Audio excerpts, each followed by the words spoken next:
Hello दोस्तों, नमस्ते, राधे राधे। स्वागत है आप सबका हमारे दोस्तों में छोटा सा बहुत ही प्यारा सोहर गीत लेकर आए हैं। कैसे लगेगा आप लोग कमेंट करके जरूर बताइएगा। और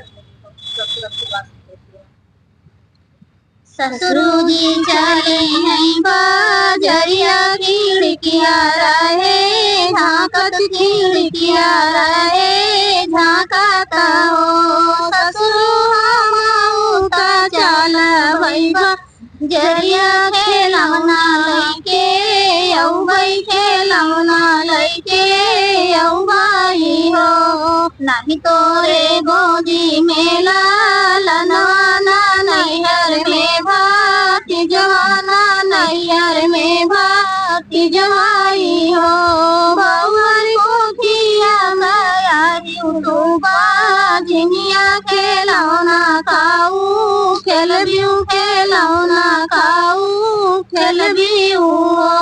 नानी मोरी गोदी में लालना नैहर में भाती जवाना, नैहर में भाती जवाई हो। ससुर छोटा छोटा हमारो बालमुआ दुनाऊ जाने खेलबई, दुनाऊ जाने खेलबई हो।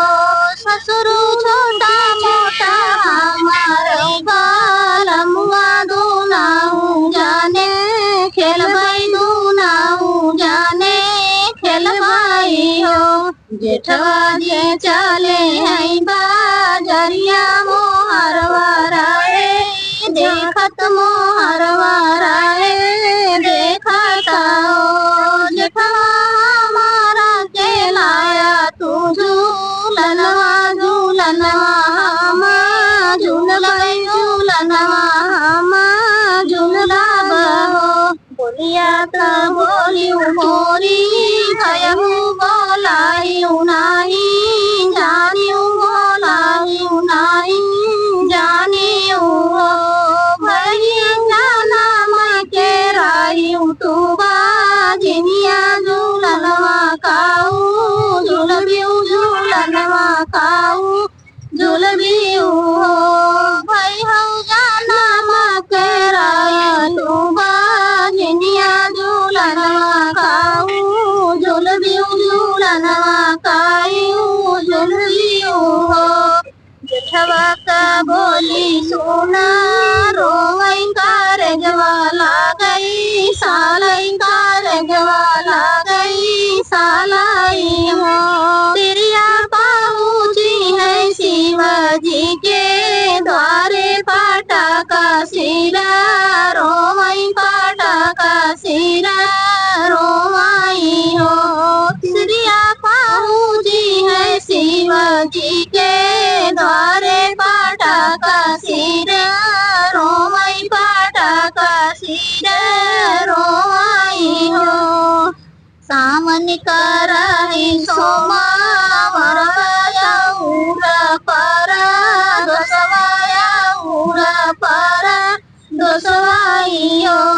शिवजी नीति उठी जलावा चढ़ऊ गई, लालाना गोदिया देत्यू, लालाना गोदिया देत्यू हो। शिवजी नीति उठी जलावा चढ़ऊ गई, लालाना गोदिया देत्यू, लालाना गोदिया देत्यू हो।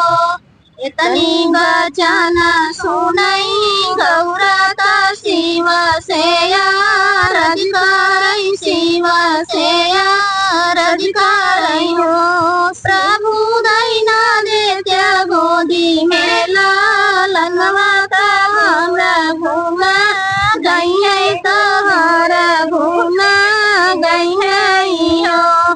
8 महीना लागे मीतई नावाए चुआइला गई, नावाए चुआइला गई हो। सखिया गोदिया में जाना मेला लनवा भावनवा उठई, सोहर भावनवा उठई सोहर हो।